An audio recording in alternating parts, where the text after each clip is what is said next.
आदिनाथ प्रभु तुमको नमन। मरुदेवी के हो तुम नंदन आदिनाथ भगवान। नाभिराय सुत तुमको वंदन आया जन्म कल्याण। मरुदेवी के हो तुम नंदन आदिनाथ भगवान। नाभिराय सुत तुमको वंदन आया जन्म कल्याण। पुष्प और रत्नों की वर्षा सुरपति करते हर्षा हर्षा। पुष्प और रत्नों की वर्षा सुरपति करते हर्षा हर्षा। आदिनाथ का जन्मोत्सव है, लाल किले पे शुभ उत्सव है। दिल्ली पे ही सबकी नजर है। आनंद छाया आदिनाथ को पाया, प्रतीक सागर ने सबको बुलाया। आनंद छाया आदिनाथ को पाया, प्रतीक सागर ने सबको बुलाया। मरुदेवी के हो तुम नंदन आदिनाथ भगवान। नाभिराय सुत तुमको वंदन आया जन्म कल्याण। आचार्यों ने अनंतानुबंदी के क्रोध कसाय के 4 भेद किए। अनंतानुबंधी क्रोध, अप्रत्यख्यान क्रोध, प्रत्यख्यान क्रोध, संजुलन क्रोध। कौन सा? पहला अनंतानुबंधी क्रोध, दूसरा अप्रत्यख्यान, प्रत्यख्यान और संजुलन। जो बैर तुम्हारी दुश्मनी 6 महीने से अधिक चल रही है, लड़ाई झगड़ा हो गया, 6 महीने हो गए, बोलचाल बंद है, तो 6 महीने के ऊपर जो चला गया क्रोध, वह बैर का रूप धारण कर लिया, यानी मिथ्यात की तरफ ले गया तुम्हें। नरक और निगोद की यात्रा के लिए तैयार कर दिया उसने। अप्रत्यख्यान क्रोध 6 महीने के अंदर निपटारा कर लिया। प्रत्यख्यान क्रोध 15 दिन में लड़ाई झगड़ा हुआ, चतुर्दशी का दिन आया, भैया उत्तम क्षमा। कितने दिन में? कितने दिन में? 15 दिन में। और अंत में कह दिया गया संजुलन क्रोध 48 मिनट। कितने?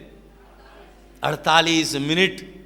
इसीलिए पहला क्रोध कह गया पत्थर पर खींची गई रेखा के समान, दूसरा क्रोध कह दिया मिट्टी पर खींची गई रेखा के समान, तीसरा क्रोध कह दिया बालू पर खींची गई रेखा के समान, और चौथा क्रोध कह दिया पानी पर खींची गई रेखा के समान। मिथ्या दृष्टि का क्रोध जो है वह एक पत्थर पर खींची गई रेखा के समान है। सम्यक दृष्टि का क्रोध जो है वह बाल मिट्टी पर खींची गई रेखा के समान है। व्रती जीव का क्रोध जो है जब बालू पर खींची गई रेखा के समान है। और आचार्य उपाध्याय साधु का क्रोध वह पानी पर खींची गई रेखा के समान है। किसके समान? इसे कहते हैं मीठा क्रोध। कौन सा क्रोध? क्रोध। परिणाम बिगड़े, डांट दिया, फटकार दिया, उसके बाद फिर वैसे के वैसे ही। और किसी ने डांट दिया, आप महाराज ने हमारी बेइज्जती कर दी है, अब मैं महाराज के पास नहीं जाऊंगा। ये क्या है? बैर की गांठ। क्या है? बेर में भी तो गांठ होती है, गुठली। बेर की गुठली कौन खाता है? बेर की गुठली को भी अगर खाना हो तो उसे पीस करके चूर्ण बनाना पड़ता है। बोलो हाँ या ना? चूर्ण बनता है बेर की गुठली का, दवाई में भी मिलता है। याद में रखिएगा, क्योंकि गांठ जब तक बंधी हुई है तब तक जो है वह तुम्हारे लिए अंधकार का कारण है, और जिस दिन वह गांठ हटेगी उस दिन तुम्हारी जिंदगी में प्रसन्नता का कारण बनेगा। मां बच्चे को मारती है, मारती है, अभिनय करती है मारने का। बोलो हाँ या ना? जिस रफ्तार से वह हाथ उठाती है ना मारने के लिए, उस रफ्तार से अगर पड़ जाए ना बच्चे के गाल पे तो पांचों उछल जाएंगी। वह उठाती रफ्तार से, लेकिन जैसे ही बच्चे के गाल तक पहुंचता है, क्या हो गया? दिख क्या रहा है? मारना है। जब तुम बीमार हुए और मां तुम्हें पकड़ करके ले गई, कहां? डॉक्टर के पास। क्या ठुसवाया? तुम तड़फे थे, पैर पकड़े थे मां ने। किस लिए? वह तुम्हारे शरीर में छेद करना चाहती थी।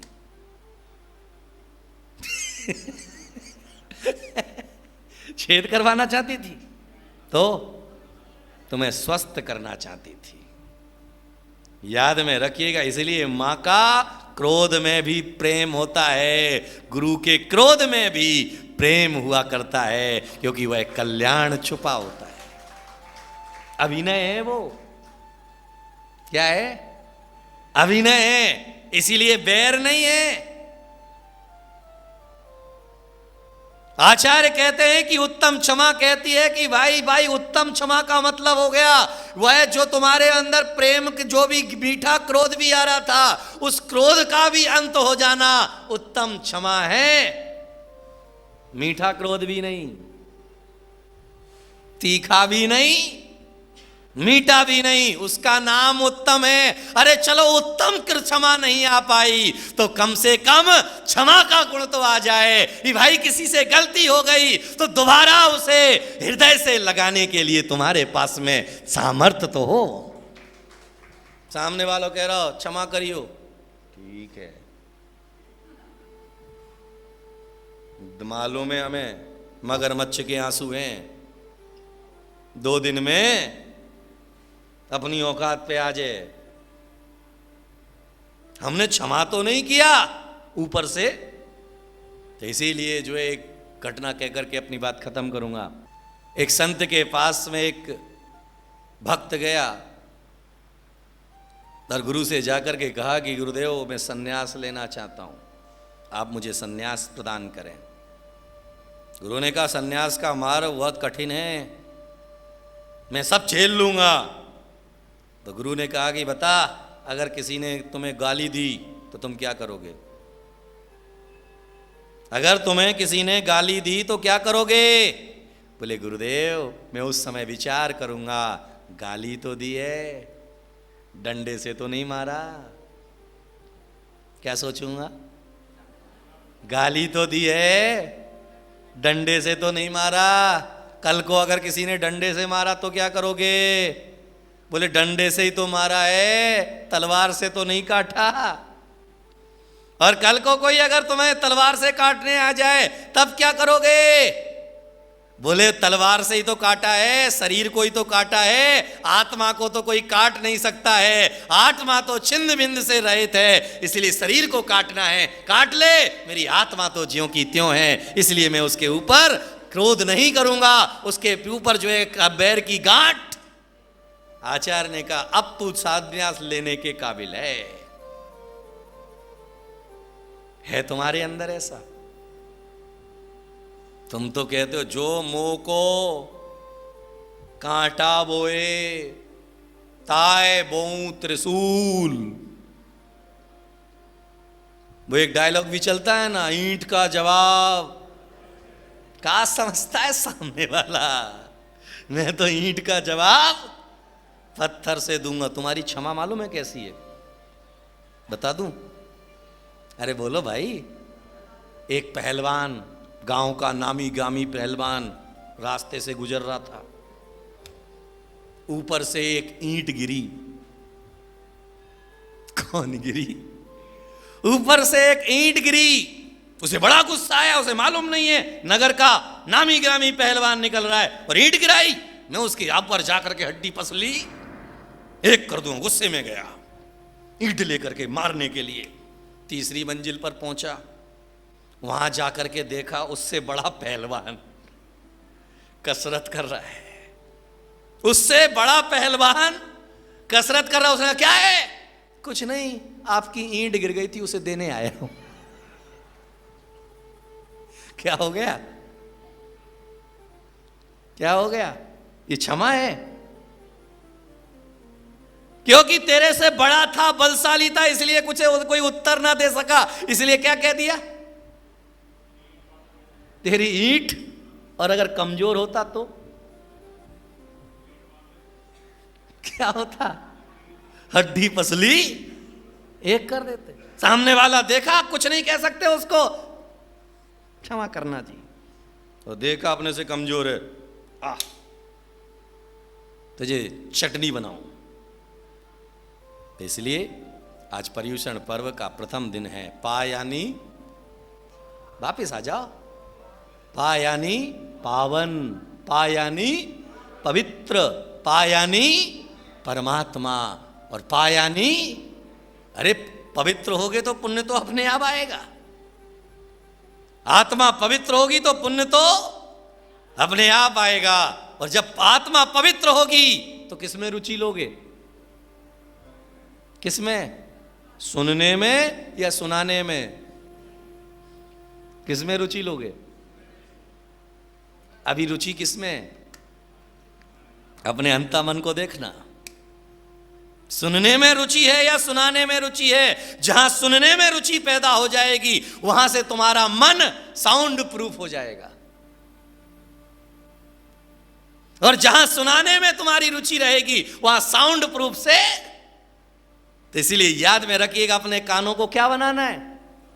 Sound proof. क्योंकि साउंड प्रूफ बनाने का मतलब है अब हमारे अंदर सुनने की अपात्रता आ गई है। अब हम अंदर से जो है उद्वेलित नहीं होंगे। हम जो है कोई कुछ भी कह दे फिर भी हम उसे गैर का गांठ ना बांध करके उसके ऊपर करुणा का भाव रखेंगे, दया का भाव रखेंगे, क्षमा का भाव रखेंगे, और परिवार के साथ अपने मन के क्षोभ को मिटा करके धर्म की आराधना में समर्पित रहेंगे। तो इसलिए जो है सभी हाथ जोड़ेंगे। ओम ह्रीम उत्तम क्षमा धर्मंगाय नमः। जोर से बोलो, ओम ह्रीम उत्तम क्षमा धर्मंगाय नमः। ओम ह्रीम उत्तम क्षमा धर्मंगाय नमः। ओम ह्रीम उत्तम क्षमा धर्मंगाय नमः। ओम ह्रीम उत्तम क्षमा धर्मंगाय नमः। ओम ह्रीम उत्तम क्षमा धर्मंगाय नमः। आज पर्युषण पर्व का पहला दिवस। 10 दिन धर्ममय बनाओ। जितने भी सुबह से लेकर के शाम तक के यहाँ पर कार्यक्रमों का आयोजन है, सब में अपने भाव जगाओ। दोपहर में तत्वार सूत्र की वाचना होगी। सत्वार सूत्र सुनने से ही एक उपवास का फल मिलता है। क्या करने से? कहा जाता है कि जो व्यक्ति जो है प्रतिदिन 10 अध्याय का श्रवण करता है, अर्थ नहीं जानता है, सिर्फ श्रवण करता है, पढ़ता है, वह एक उपवास का पुण्य प्राप्त कर लेता है। इसलिए दोपहर में तत्वार सूत्र की वाचना होगी 2:30 बजे। जिन जिन लोगों ने पाप किए वो लोग जो है 5:45 बजे के पहले यहाँ आ जाना। जिन जिन लोगों ने पाप नहीं किए वह बिल्कुल नहीं आना। किस किस ने पाप नहीं किए हाथ उठाओ। एक अम्मा उठा रही थी, विदे का कोई नहीं उठा रहा है, तो आप भी क्यों उठाए? किस किस ने पाप नहीं किए? अच्छा, जिन जिन ने पाप किए वो जरा हाथ उठाओ। पूरा उठाओ, आधा पाधा क्या उठा रहे हो? इसलिए जिन जिन ने पाप किए हैं वह 10 दिन प्रतिक्रमण में जरूर आना। क्योंकि 3 दिन तो श्रावक प्रतिक्रमण है। आज 31 को और 6 तारीख को मूसलाधार बारिश भी पड़े। कितने भी घर में जरूरी काम पड़े, सारे काम छोड़ देना, लेकिन पर्युषण पर्व में सामायिक और प्रतिक्रमण नहीं छोड़ना। क्या? सामायिक और प्रतिक्रमण। भोजन के लिए नहीं है 10 दिन। 10 दिन जो है किसी भी घर में बाजार का भोजन बिल्कुल नहीं आना चाहिए। 10 दिन जो है 5:30 बजे के बाद भोजन घरों में नहीं होना चाहिए। 10 दिन जो है रात्रि में पानी भी नहीं पीना। पहली कोशिश करना उपवास करूं, उपवास ना कर सकूं एक आसन करूं, एक आसन भी ना कर सकूं तो 2 बार का बंधा हुआ भोजन करूं, और 2 बार का बंधा हुआ भोजन भी ना कर सकूं तो चुल्लू और पानी में डूब मरूं। दवाई के नाम पे भी नहीं, क्योंकि शरीर मृणमय है, आत्मा चिन्मय है। मृणमय तो मिट्टी में मिलेगी ही, चिन्मय का कभी कुछ होने जाने वाला। ये शरीर में 96,000 करोड़ रोग हैं। कितने? 96,000 करोड़। तो इसलिए कितनी बीमारियों से लड़ोगे? तो इसीलिए जो है शाम के समय भगवान की आरती का जो समय है, प्रतिक्रमण का जो समय है, सामायिक का जो समय 5:30 बजे से हमारी सारी चीजें बैलेंस में आना चालू हो जाना चाहिए। कार्यक्रम प्रस्तुति दिगंबर जैन जागरण युवा संघ रजिस्टर्ड मुंबई। केंद्रीय कार्यालय 305 रानी सती मार्ग, मलाड ईस्ट, मुंबई 97। दिल्ली कार्यालय D319 गली नंबर 11, हृदयपुरी, शाहदरा, दिल्ली 93। अपने परिवार की ओर से मुनिश्री के कार्यक्रम का प्रसारण के लिए संपर्क करें 882697 77903 9065330031। बैंक विवरण सेंट्रल बैंक ऑफ इंडिया, खाता संख्या 3424988837। IFSC capital CB, small I, capital N 0280454।